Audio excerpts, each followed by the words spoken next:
So welcome back, everybody. As you can see, we are building us a roadside firewood stand right here in the shop today. If you watched one of our previous episodes, we built us a little bundler and we are bundling our own firewood. So I'm setting this stand up to have two loose racks right here. You'll get more for your money basically, and in the middle, two racks for bundles. We don't do high volume firewood sales here. At least that's not the plan. So I'm thinking a small rack that I can carry back and forth with the tractor that'll have 4 bays would be just fine for our area. Should we see higher sales in the future, we'll just build another one of these and have 2 side by side. So I'm trying to build this relatively affordable, but not cut corners too much. I'm using all 8-foot lumber that I'm cutting down to 6 foot wide right here, 48 inches tall in this opening. And that's allowing me 2-foot scraps that I can use for bracing in some other places as well. You can see I've also built a nice little overhang here that's over 6 foot off the ground. So if somebody wants to step underneath it, keep in mind the 10, the sharp edge will be way up here, taller than anybody else will be. But I definitely want to make sure that I had a lip hanging over in case blowing rain is going to get on the firewood. It's probably eventually going to happen, but we're going to hang the tent out quite a bit. I really think a nice big overhang is necessary. On the back side, we're going to do some lap siding on the sides and back that should protect our wood from any sort of blowing rain. All right, this is going to be a cool episode. I got Tiffany working on some stuff for me, some signs and different designs as well, and I'm going to build my first ever firewood rack. Let's get back with it.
All right, so now it's time to get all of our stuff mounted up to let people know what they're buying. So I bought a little cheap cash box. Let's go ahead and address this because a lot of people are gonna be saying, hey, that's lightweight, somebody can break into it.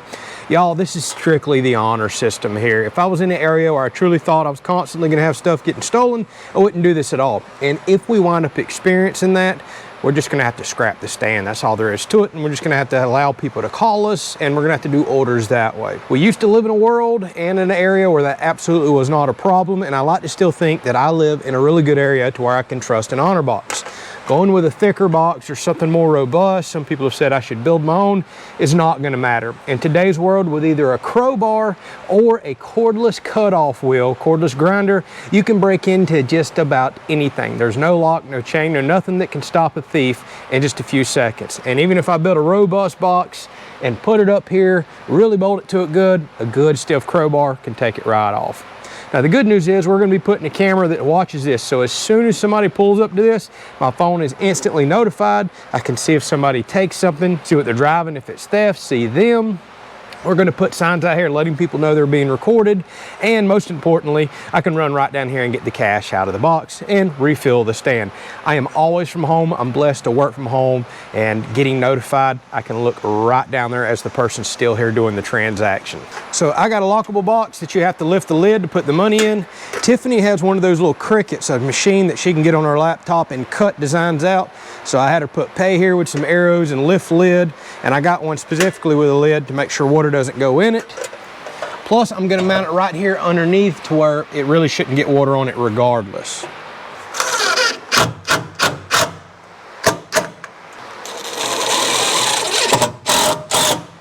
So I had Tiffany make me up some little signs. I ordered these on Amazon, and then she cut out the design here. So you can see in these large areas here, we're gonna put racks. So this one is gonna be oak. So I'm most likely gonna put 2 oak racks. So I had her make me 2 oak rack signs like this. But we may try some cherry out here as well. Although, you know, I'm pretty picky about keeping my cherry for myself. And we are gonna be charging more for a cherry rack. Now the way I've designed my volume here, we're about 15 inches wide on the inside. You can go up about 40 inches tall back here. We're not gonna fill all the way up to here because my roof's at an angle. Long story short, it's around 5 cubic feet that I've added this up. And that's assuming that we're doing 16-inch firewood, which we are. So essentially, if you buy a full rack, you're getting a free bundle. I'm already doing a killer deal here on the bundles, so you're getting an even better deal on buying the racks.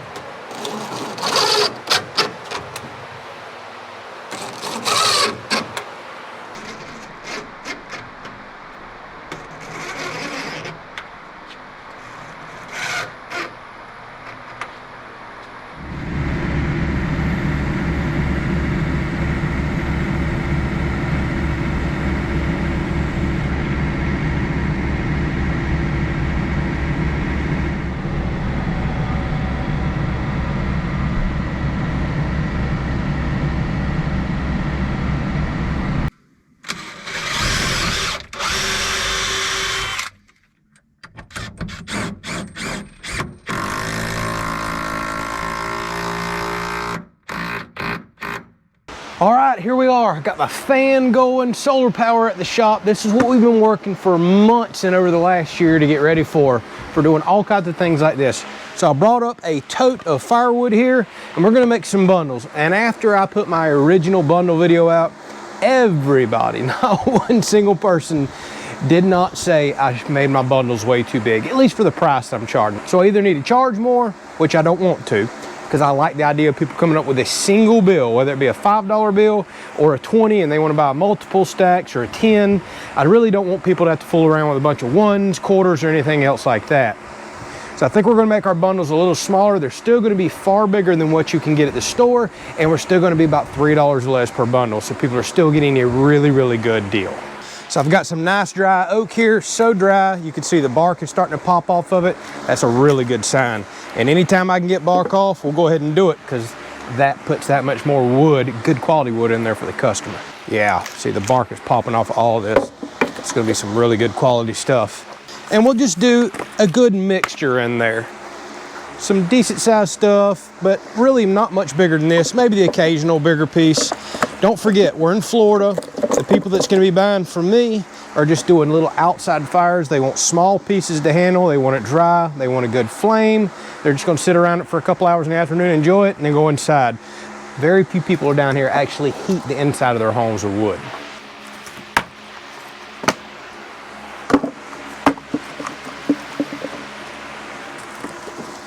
All right, let's get a few wraps on this.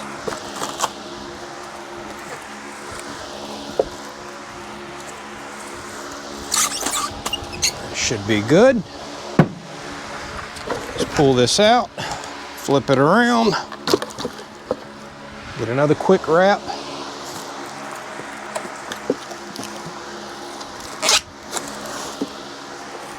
I'm thinking I can easily get 8+ bundles down there in the center section that I left open.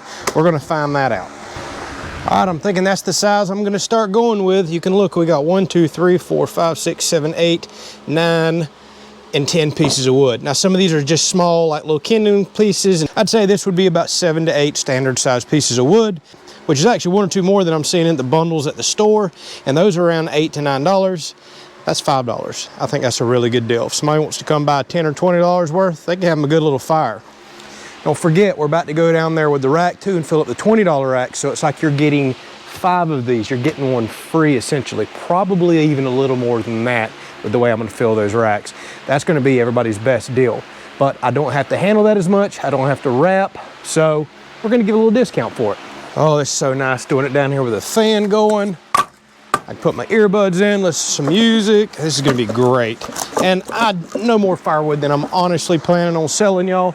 I don't think I'm gonna be down here doing this too often during the week. I'll probably just go ahead and bundle me up like 10 or 20 spares, have them set off to the side underneath the barn where they can't get wet or no problems. And anytime I see on camera that somebody goes down there and buys one, we'll just run 1 or 2 down with the Ranger, pop them in, get the money, we're good to go.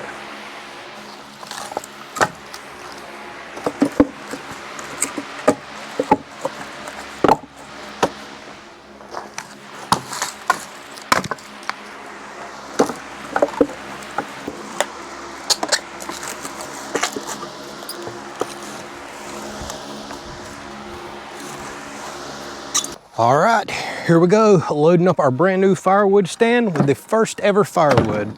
I made 8 bundles. I'm still making them too big, I can tell. Let's see how well they fit in there.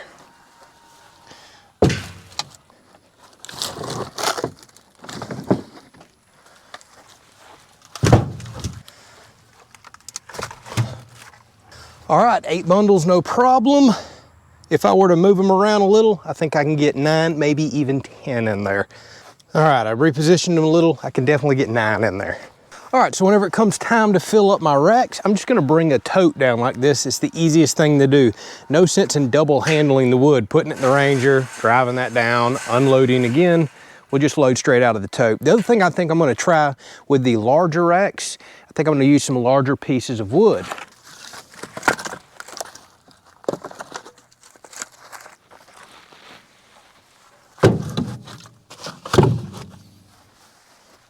Now, anything that's not very desirable, I'm just gonna toss it back in here. I'm gonna burn this myself. So what I'll probably do is leave things like they are this year, see if we can build a customer base, get used to it, see if there is a demand for it, because if it doesn't sell at these prices, well, then there's no point in raising my prices, if you know what I mean. All right, so one more thing to do, let's put us a little sign out here by the road. Firewood for sale. And sadly, I've lost my second package this week. I just can't seem to get stuff shipped here at all anymore.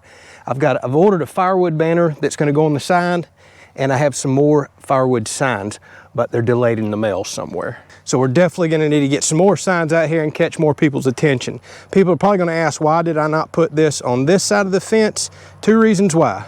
1, technically I don't own on this side of the fence, and I don't want to put nothing out in the county right away and have any issues, although it would be more visible there.